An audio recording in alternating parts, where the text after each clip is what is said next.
what we want to do. You want to compete. That is what you want to do. There has been a lot of, I would call it banter on social media.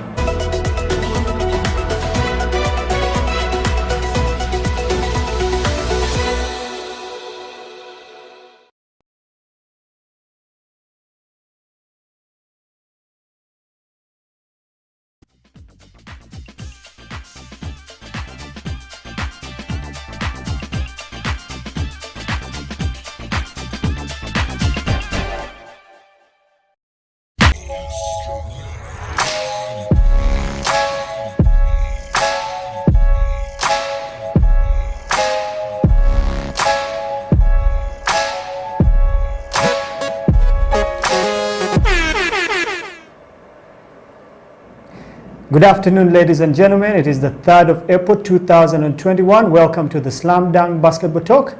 My name is Ateng Emmanuel, and we bring you the best in Ugandan basketball, what happened through the week, what is happening through the month, what is coming up, especially in the Football League. But before we get into that, let's observe a moment of silence, because the basketball fraternity in Uganda lost two important people. One who was Coach Barajab, he was a coach for the Silverbacks way back, and Bongomin Edward, who was a player for the UCU Cannons. He took part in the Basketball Beyond Borders, but then fell out with basketball. We lost those two people this week.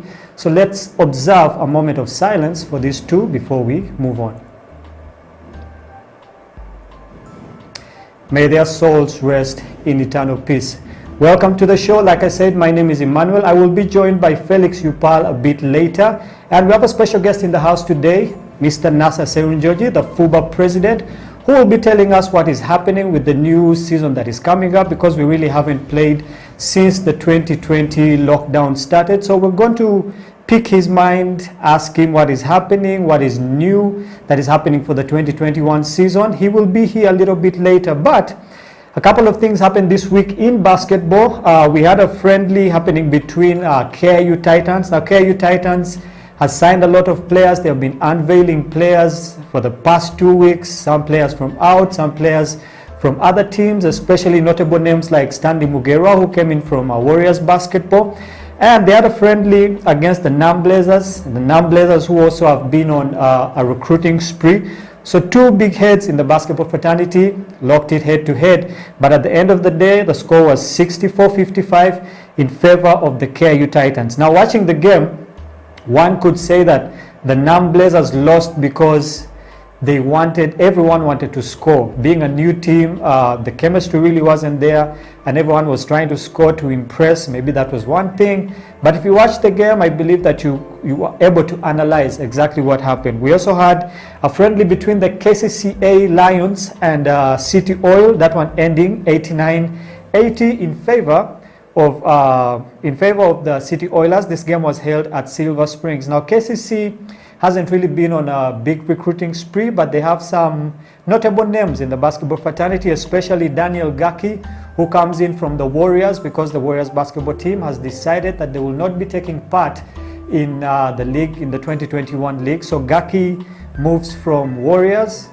to KCCA Lions. They also have Enoch Chizito, who is from Abercrombie. Now, Abercrombie is a Division 1 team who have also decided not to take part this time around. And they also have Mark, who comes in from the Tropical Royals.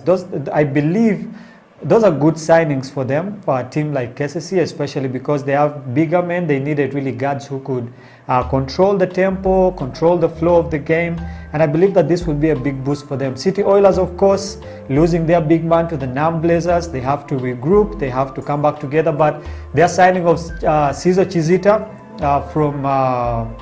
from Sharing Youth was a big improvement for them. So they played well. I believe that as time moves on, they will keep playing better. They also have a friendly on Monday against the KIU Titans. I believe that is a game that everyone is waiting for. So on Monday, keep tuned to FUBA TV at 2 p.m. We have the KIU Titans playing against City Oilers. There will also be a ladies game on the same day. The KIU Lady Rangers will be playing. We're not yet sure of the team they will be playing, but the game will go on.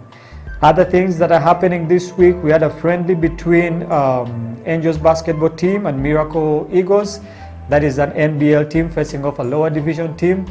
And the Miracle Eagles were able to beat the Angels. More traction for the girls teams coming up here and there. Not a lot of friendlies happening for them. And that is one of the issues actually Mr. Nasser Sserunjogi will be answering. Why there's a big disparity between ladies basketball and also men's basketball. Going away from that, other issues that we're going to be tackling today, since we're starting the 2021 season, there are a lot of questions that are coming in from the fans, a lot of questions that are coming in from different stakeholders on how FUBA is going to handle the 2021 season, especially when it comes to following the SOPs, when it comes to crowd management, when it comes to the media side of it. How is FUBA going to handle? Because the friendly between NAM Blazers and the KIU Titans was supposed to be streamed live on FUBA TV, but that did not happen. People were waiting for the link. So those are some of the issues that are facing basketball right now, and I believe that Mr. Nasser Sserunjogi will be in a correct place to answer all this. We'll be back with more. Stay tuned to Slam Dunk Basketball Talk. My name is Emmanuel.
Private sector is not yet fully utilized because not everybody can be employed by government. And we are looking at a future whereby more people are employed in the private sector than in government. So I think if we all work hard, if we all work together and invest in the right areas, there's been a lot of talk about value addition in the agriculture sector, in the mineral sector. If there is enough investment in those areas, I think it can create enough jobs for our children and grandchildren. Okay. Yeah.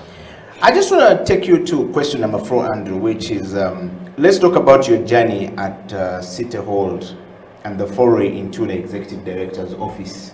which is as Andrew Chitaka, Very and as interesting. well as the director engineering. Very interesting. I joined KCCA on 1st November 2011. Yeah. And before then, I was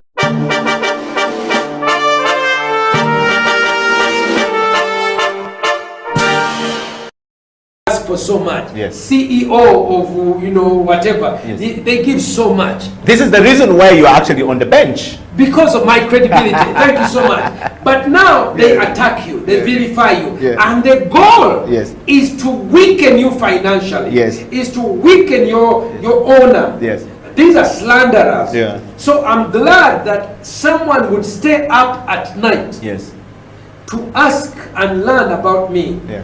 And I pray that in the next 2 months, because I know many Ugandans who travel overseas, Yeah. Yeah. when they go there, Yeah. one of the things, because the media has been so much, and Yeah. Sam Kutesa, Yeah. the Minister of Foreign Affairs, Yeah. has really not done a good job. He has dropped the ball on this issue. Yeah. Why? So many of us are being accused of being gay killers, including me. You've just heard that person. Yeah. Uganda is being accused that we kill gays, which actually is absolutely untrue. Yeah. And because of this, it has affected our tourism. It affects people who go overseas to do work or study. It affects whenever you go to a conference. Hi, my name is Eddie Okiela. Oh, where are you from? I'm from Uganda. Oh, you are the gay killers. And then you begin to describe. See, so one of the things that I've done is I've written a book, Yeah. which should be coming out. I know that I keep saying the same thing, but the work of doing a book takes a long time, and I wish I could be supported. Yeah. Many people who write on this subject, Yes. like Sylvia Tamale, Yes. she's supported by the Rockefeller Foundation, Yes. Carnegie Foundation. Yes. There is money.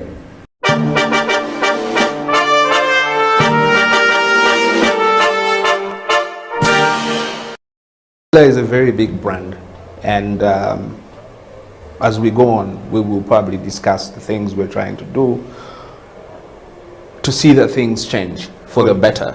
Good. Sean, on the CEO bench, for everyone who is following, we're live on our YouTube studio where we actually stream from. So YouTube studio, for everybody asking for a link, is actually House of Talent Uganda.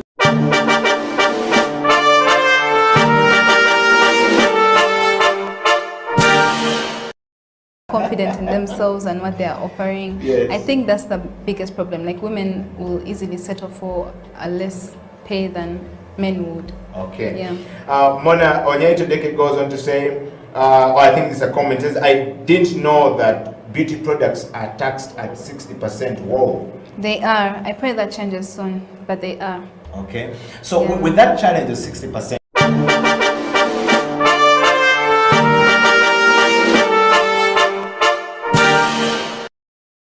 setting up the company, you're doing tours all across the world.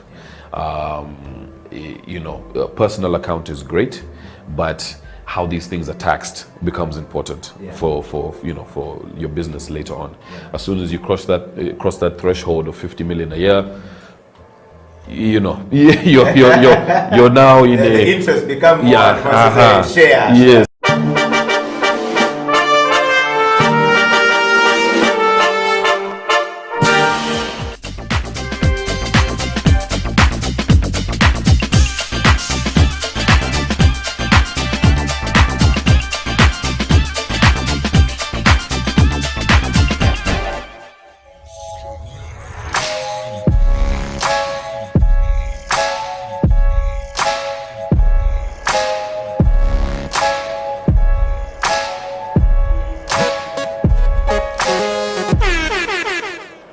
Good afternoon. Welcome back from that short break. Felix Eopal is my name. The show is Slam Dunk Basketball Talk, a show where we discuss, analyze, interpret issues concerning the beautiful game of basketball. It is the 3rd of April 2021. Studio with me is Mr. Nasser Sserunjogi, the FUBA president.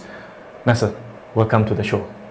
Thank you, Felix. Good afternoon to all our viewers. I'm honored and glad to be here this afternoon. Yes, We are live on Facebook, on Twitter, and on our YouTube channel. Feel free to send in your comments, your remarks, your views, your kisses, your disses. We will be sharing them during the show. We will be answering them. If you have any questions for the FUBA president, now is the time to actually send them in and have them answered.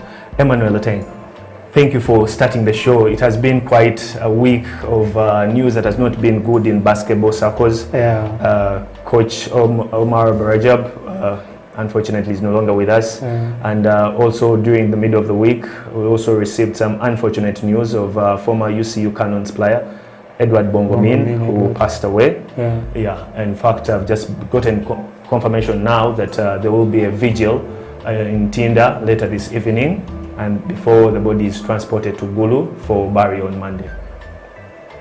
I believe as the basketball fraternity and as basketball slam dunk basketball talk, we'll take a slight moment of silence to honor their lives.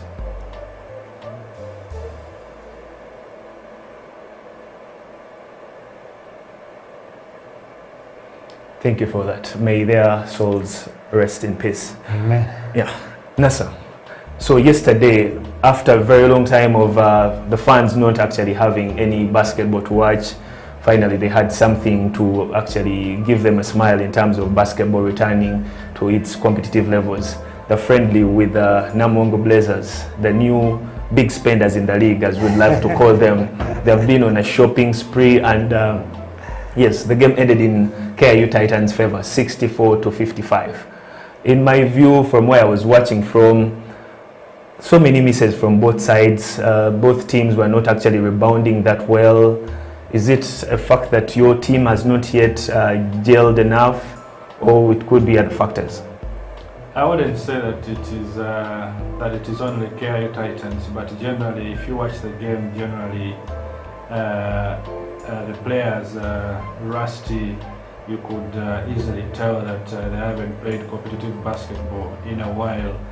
It is one thing to be fit and one thing to be training, but quite another to have the match fitness and to be ready to play the game, a competitive game actually. And you could easily tell that from the misses on easy layups and simple things that the players should be doing. But the reason why we are having these friendlies is for us to get in shape in terms of the match fitness and to be competitive again. And I believe that the more we play, the more we get there. Quite a number of changes that have been happening in with the KIU basketball organization. You unveiled a board, and then after that we've been seeing signing over signing. One of the key players that actually was missing in action yesterday, I believe very many fans that trekked down to the Kansanga courts were eager to have their eyes on Faizo Aiden, but unfortunately that wasn't able to happen. Emma, I believe you also were eager to I was very see what, eager actually to see he was going to offer, because he came in with a lot of hype, so I wanted to see if this hype, we would live up to the hype, but unfortunately we didn't see him playing. And was it an issue of you had to rest him and let him get used to the Uganda situation, or there are some issues that he was facing that didn't make him able to participate in yesterday's game? Not quite that, but he's available, and what I can assure you is that come our first game, he will be donning that jersey. So I know he should be playing the friendly games to try and gel with the team and the chemistry and all that, but he's out of the country at the moment, but he should be back this coming Friday. And come start of the season, he will be part of the team, and you have a glimpse of him. He's a fantastic player, I must say.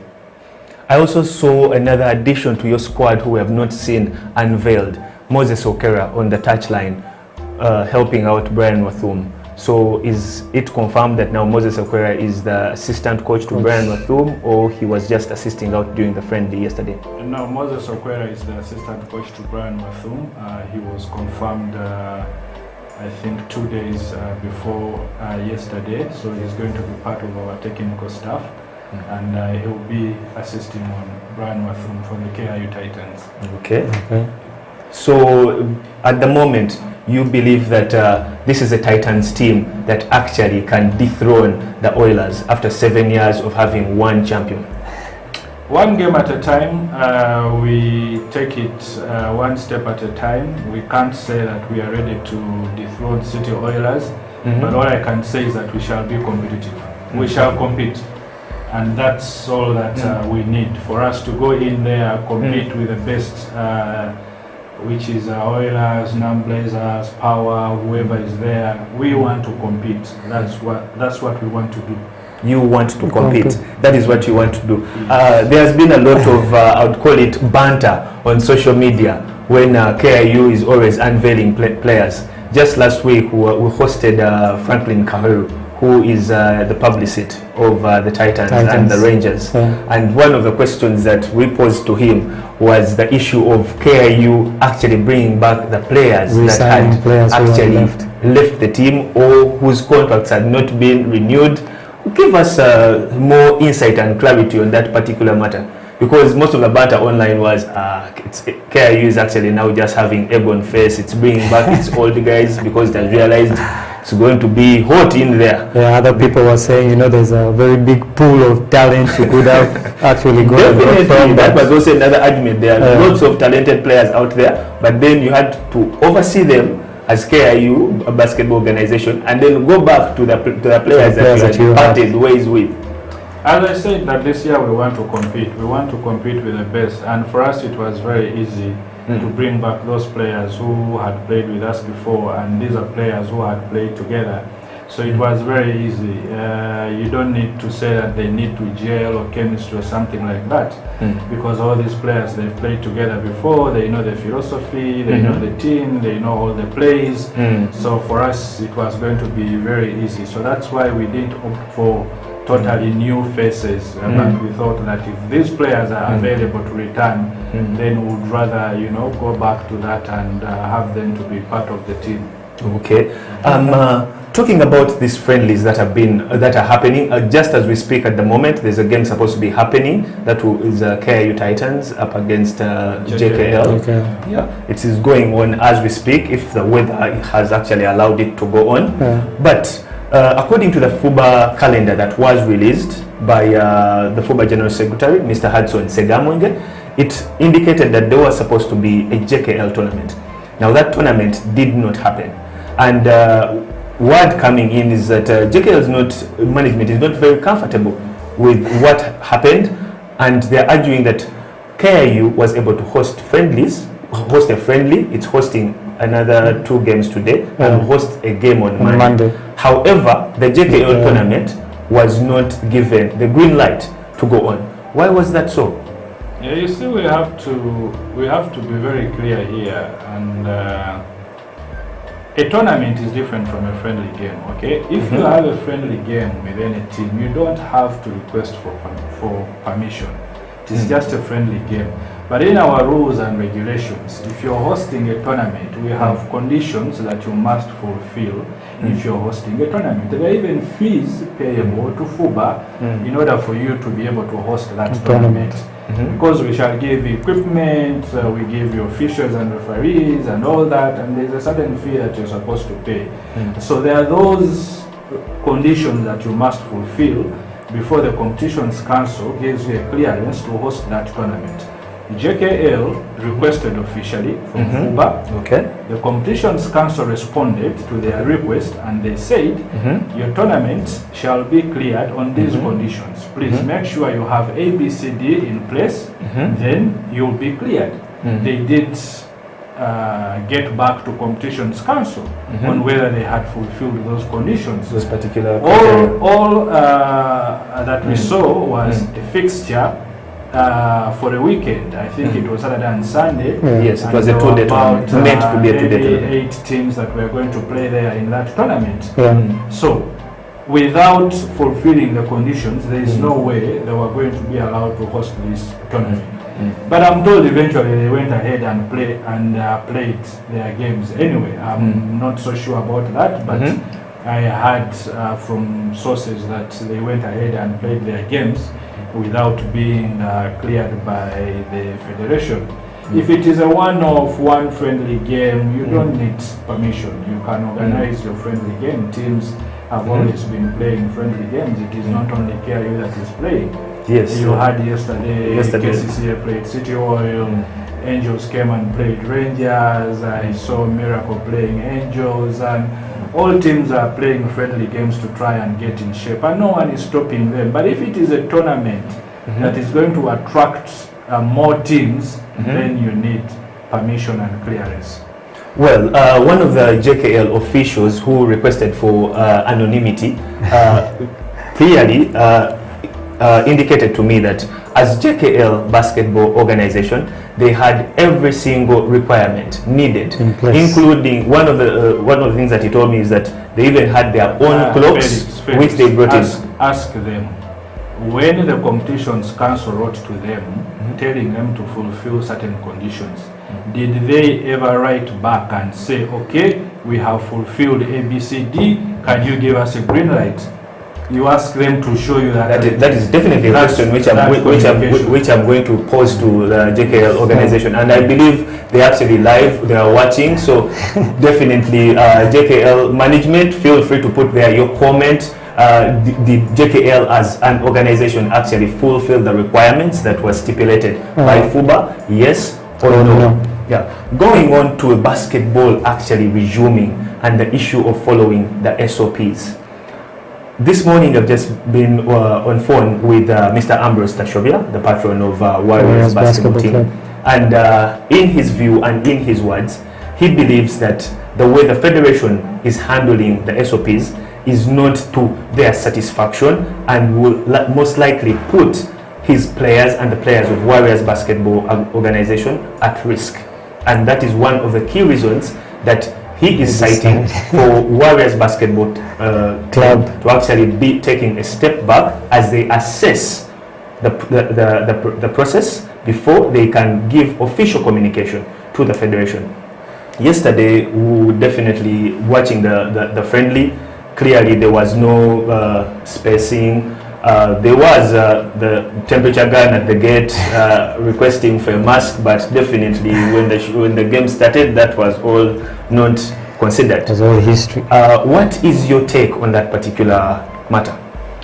You see, as a federation, and the reason why we are having some of these friendly games is for us to do a dry run and see, okay, we are going into these games, but how are we going to manage? So we need to do all these things. That's why you see we had what is it called, a spray gun that was sanitizing the ball, that was sanitizing where the players and the technical officials were seated, and all the players. We had a temperature gun testing the temperature of everyone and all that. People were required to put on masks. But at the end of the day, you see, it becomes very hard for you to enforce, to start patrolling and say, okay, whoever is not putting on a mask, please go out. Because when people are entering, they have masks. When someone sits down, they take it off. And so I believe that this is something that we need to maybe continue sensitizing our people and, you know, emphasizing that, please, if you're not on the floor, keep your mask on. But we have seen it even in other disciplines. It is really very hard to enforce. People will come in with their masks, but as the moment they sit on that bench and all that, before you know it, the masks are off. It is a reality that we must face, but all we need to do is to continue sensitizing them that, you know, COVID is real, don't put your life at risk, we need to emphasize this. And maybe because we have rules that we have developed, special rules and regulations for this season, and there are penalties for that. That if we have a game and the team is not following certain SOPs, then there shall be penalties. And what type of penalties are going to be imposed onto the teams? Of course, there are suspensions. We have suspensions. We have financial fines to be paid, and all that. So teams must know we have already shared these rules and regulations, and teams must know that at all times you must follow the SOPs. And if our medical team, while evaluating and monitoring these games, they discover that the team X has violated these SOPs, then there shall be sanctions to that effect, because the rules are in place. Emma, do you believe that it should be right for teams to be suspended or even be penalized in form of financial penalties to them?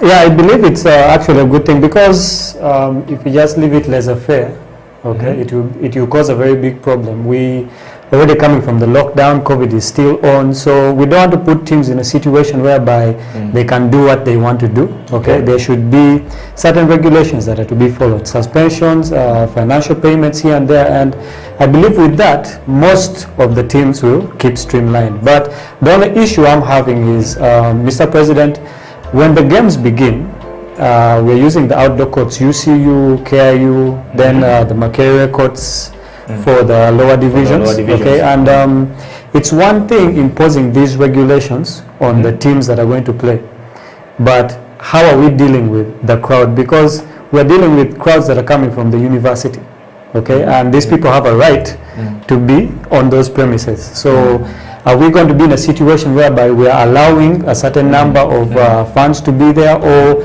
are we totally banning fans and just putting it on FUBA TV? So what is it going to be like? First of all, what you have to know is that according to the government guidelines, you are allowed a maximum of 200 people at a particular venue. But as a federation, because it is very hard for us to control, and because you can't, who do you allow in and who do you stop from coming in? So we took a decision and said there shall be no fans. And believe you me, when these games start, we are going to have security personnel at the venue, and no fans are going to be allowed. Will the media be allowed to cover the games? Accredited media. Accredited media. Yes, you must be accredited. Not everyone to come and say near media. So they will have to apply, and they will be accredited for that purpose. Is there also a particular number of like the team staff and the team itself, how many members are allowed? According to our rules and regulations, each team should be with a maximum of, I think, 18 people, if I'm not mistaken. The show is Slam Dunk Basketball. It is the 3rd of April 2021. We are with Mr. Nasser Sserunjogi, the FUBA president. We will be discussing more of how FUBA fared ahead of the 2021 season. Catch me after this break.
at the moment are struggling to understand the older generation because times have changed. Technology has come in. They've moved on. Yes.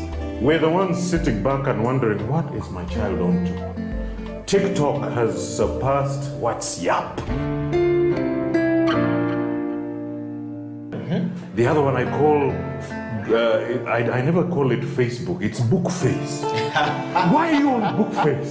Dad, it's Facebook. Yes.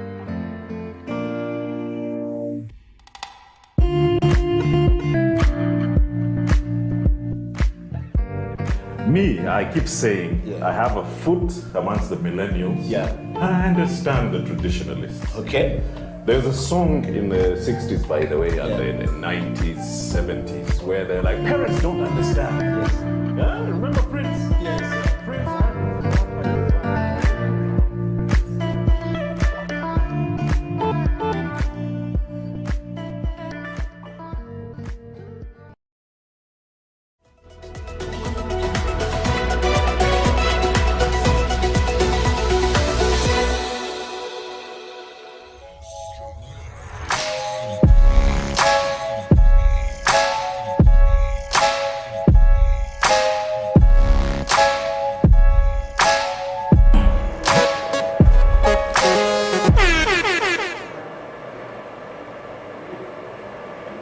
Welcome back from that short break. The show is Slam Dunk Basketball Talk. In studio with me is the FUBA president, Nasser Sserunjogi, and I am with Emmanuel Ateng, my fellow panelist.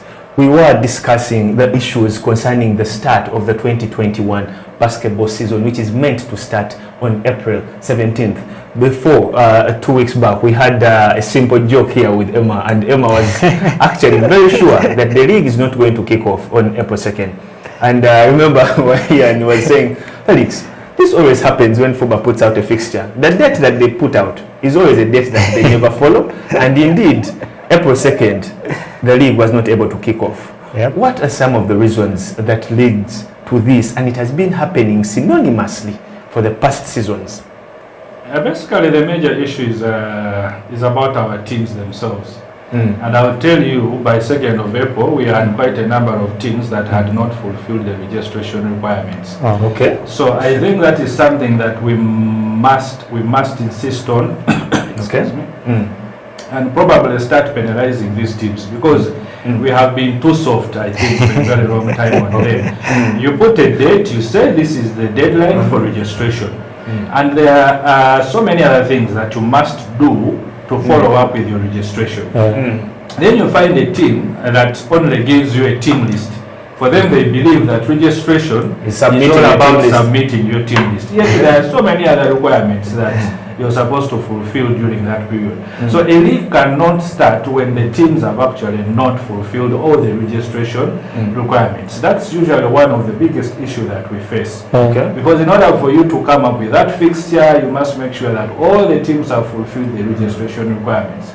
Teams don't pay registration fees. You find a team that wants to pay maybe half of teams that, are being constrained or financially. even a quarter of that, and so many other things. You're asking a team that please give us your details. Who is your team manager? Coaches. Your coaches. Your team give us doctor. contacts of your team physio. Give us details on your management structure. I mean, your team uniforms, your jerseys, your what, and they don't give you all these details. But then they think that registration means fill in your team players, submit the team list, and that's it. Okay. So that's where the biggest challenge is for us. And then you find yourself that you have to extend. But also we have issues of the venues. Okay. The venues is a very big issue for us because we wanted these games to be in the indoor arena, but of course the government directive right now is that you can't use the indoor facility. We tried to lobby and justify and say, look here, yes, we understand, but here is a justification.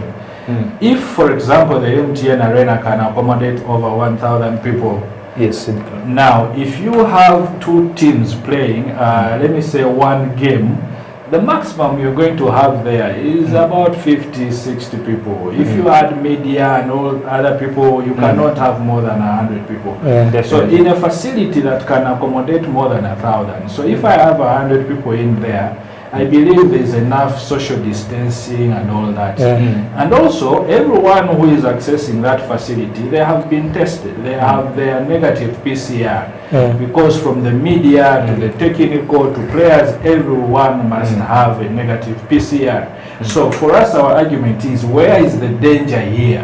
Yes, it is an indoor, but this is an indoor that can accommodate over 1,000, but you have a maximum, let's say, of 100, and people are social distancing, everyone has been tested, so where is the danger here? So that's the argument that we were fronting, but unfortunately we haven't received that clearance of late, but we are still pushing, but as I said, we have a challenge of the venues, because right now we can't use YMCA, which has been one of our main venues. It's been actually most people believe traditional home of basketball in Uganda. The home of basketball in Uganda, but the states in which it is at the moment, you can't have a league basketball game there.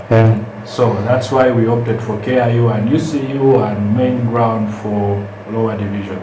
Talking fixtures, the teams that's going to be playing in the NBL, that is, they're going to be playing on Saturday and Sunday and on particular public holidays. I think I have that right. Now, in incidents where we definitely, which have always been happening beyond FUBA's power or anything, such as the rain and everything, these are open courts. So that means that there will be a backlog. And there's a short window when the league is supposed to be going on. Does that mean that FUBA is going to adjust and have some games played during the week? For starters, we can't have games during the week for one good reason of the curfew. Until the curfew times are adjusted, we shall not have week games. Because usually our games start from 6 p.m. because you have to accommodate the working class and make sure that at least after 5 people leave their work, then they prepare to come and play these games. Most of the players actually, they are not professional players that they earn from basketball alone. Definitely. Most of these players have their official, 9 or 8 to 5 work that they do, and then they come and play basketball at the end of the day. So if you have a game probably from 6, it will end at 8, then that means you're going to have only one game, and there are those costs which are standard, that even if you have 3 games in a day and one game, you're going to spend that money. So it wasn't making sense for us to have games during the week. So that's why we can only have games on Saturday and Sunday. Of course, the weather is very unpredictable, and I believe there are some games that will be postponed because of the weather, and that is inevitable. We have nothing to do about it. If it rains and the surface is unplayable, we will have to postpone the games to the next available date. Well, Emma, I have a very interesting question here that is being posed to Mr. Sserunjogi, and you happen to be a coach of a ladies team, so definitely I'm very sure you'll be interested in getting to know this comment. Mr. Sserunjogi, I have here a Namagembe Saura who is actually commenting, and the comment reads, women's basketball has always been ignored in Uganda, and at the moment the president himself is putting all his focus on only the men's team. Why is that? I don't know. This is a comment from Namagembe Saura. That's a good question. A lot of people be asking on the men's team, and she believes Rangers is being left out of the equation. So Emma, there was one unveiling for Rangers, right? Emma coaches a ladies team, Angels. Definitely, this is quite interesting. I was looking through the comments, and this caught my eye. I don't know what they mean by women basketball being ignored and all that. For example, if you look at, I'll give an example of the KIU basketball franchise. All our teams are treated the same way. Whatever whatever we give to the men's team, we give to the female team or the ladies of the team. So they have the same coaches at the same level, everything. We use the same facility. Everything seems to be the same for me. I don't see Emma, any, you were just clarifying I that don't you've seen only one signing for. The team is already good. Emma, am I right? The team is already good, so we didn't need to sign more players. Yeah, we only signed for a position that we needed. We needed a big man, and we brought in a big man. Otherwise, we are good to go. When you're signing players, it is not a matter of signing that whoever player is good there, then you should go out and bring them onto your team. You sign where there is a need, and if you have a need, then you go out there and sign. If you don't have a need, then you're good to go. When we go to the national team, I mean, the same way we treat our silverbacks is the same way we treat the gazelles. We do everything equally, the same way. So I don't know where people get that notion that women basketball is being ignored and we only favor the men. That's absolutely not true. Well, this was our opinion. Emma, what's your take? But the perception generally is that, you know, world over, and it cuts across all sports disciplines. Usually people don't want to follow women sports. You find that the men usually have an advantage. Even we tried it here in our National Basketball League, and we said, okay, let's play the men's game first, and then the women's game last. You find yourself, you have the men's game, people will come and watch. After that game, everyone disappears. You are very accurate when it comes to that. Because people were saying, you know, why is it always the women play first? Let's also, you know, the women play the last game. You know, so people thought that it is about the timing. Maybe we said, okay, let's give it a try, and we did, and purely it didn't work. People are just not interested in women's sports generally, and it cuts across. Go to football, go to any other sports discipline.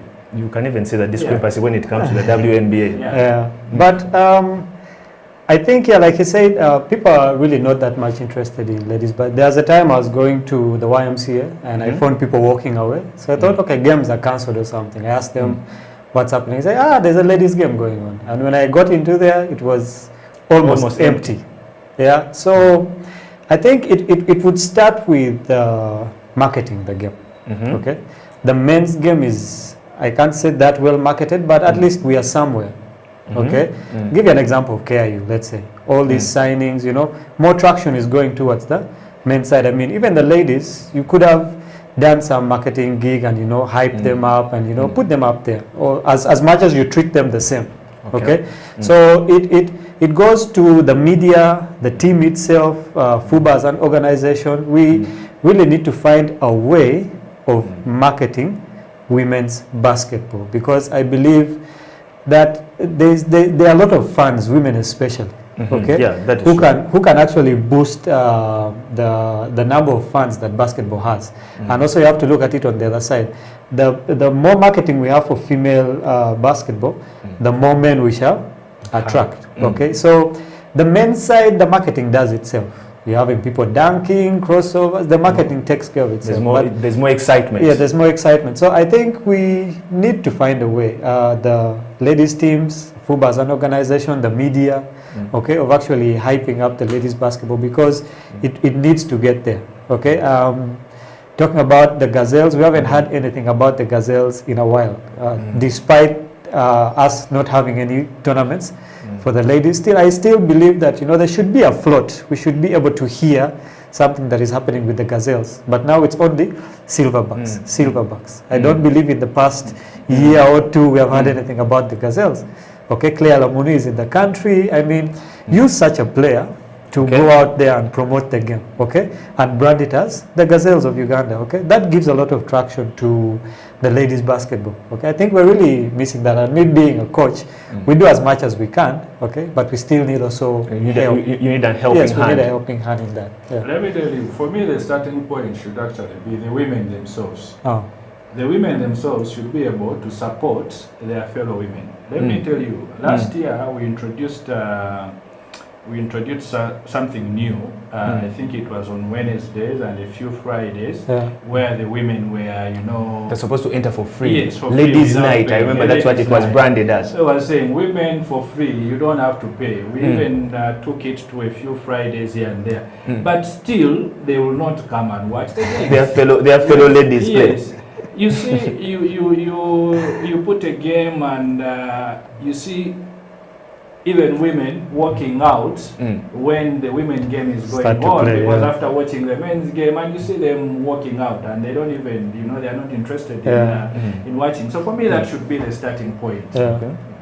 I have a very interesting comment also here. You know, can the president actually inform us about gate collection fees? When was the last time? When was the last time teams benefited from that? The teams have always been benefiting. And I don't know whether the person asking is part of the comment comes from Mr. Henry Senyonga. I am not aware of that person, but the teams have. Well, I believe he's a fan. No, I don't know. You know, every year we have an AGM where we have audited books of accounts, and we shall tell you this is how much was collected in gate collections, and this is how it was shared, because we have a structure of 70-30. The teams actually take 70% of the gates collections, and FUBA will take 30% of whatever is collected. But of course, between me and you, we all know there are certain games when you go there and you have hardly 30 funds. You can hardly even collect 50k from there, yet your expenses are even way higher than that. But the teams have always been getting their money. We balance the books and say, okay, this is how much has been collected. You take your 70, we take the 30. And when it comes to the playoffs, we don't even wait immediately. As soon as the game is done, the team managers meet with the finance committee and and they split whatever is there. They remove all the expenses, then whatever remains, they split a 30-70. 37, with the federation taking the 30% and the teams taking. Yeah. It is Slam Dunk Basketball Talk on the 3rd of April 2021. In studio, I'm with Nasser Sserunjogi, the FUBA president, and Emmanuel Ateng. We're discussing how FUBA is prepared for the 2021 basketball season. We'll return after this short break.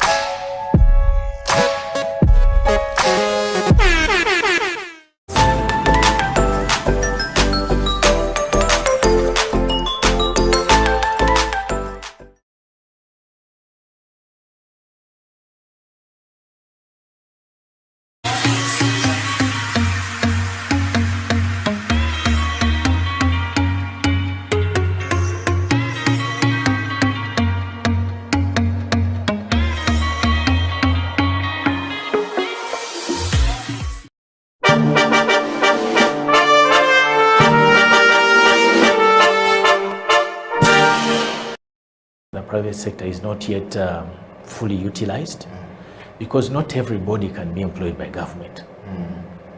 And we are looking at a future whereby more people are employed in the private sector than in government.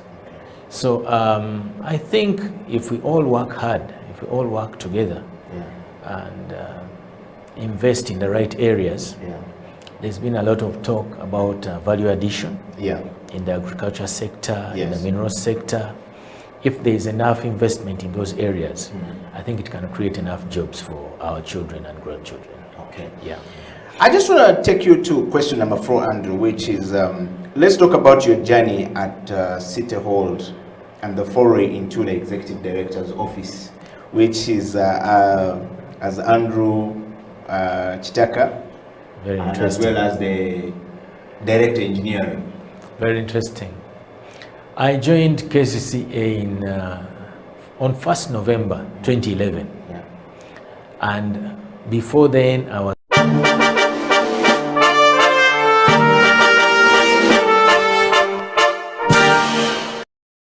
for so much. CEO of, you know, whatever. They give so much. This is the reason why you are actually on the bench. Because of my credibility. Thank you so much. But now they attack you, they vilify you. And the goal is to weaken you financially. Is to weaken your honor. These are slanderers. So I'm glad that someone would stay up at night to ask and learn about me. And I pray that in the next 2 months, Because I know many Ugandans who travel overseas. Yeah. When they go there, Yeah. one of the things, because the media has been so much, and Sam Kutesa, the Minister of Foreign Affairs, has really not done a good job.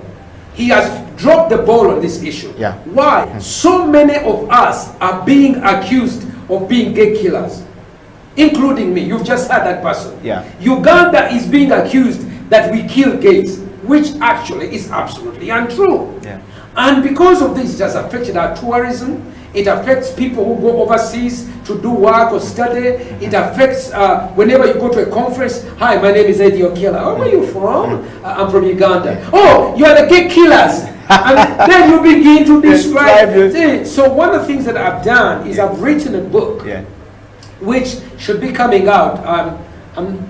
I know that I keep saying the same thing, but the work of doing a book takes a long time, and I wish I could be supported. You know, many people who write on this subject, like Sylvia Tamale, she's supported by the Rockefeller Foundation, Carnegie Foundation. There is money.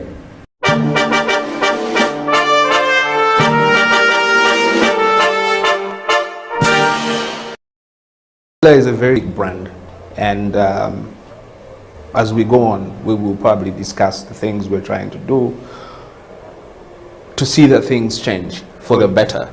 Good. Sean, on the CEO bench, for everyone who is following, we're live on our YouTube studio where we actually stream from. So YouTube studio, for everybody asking for a link, is actually House of Talent Uganda.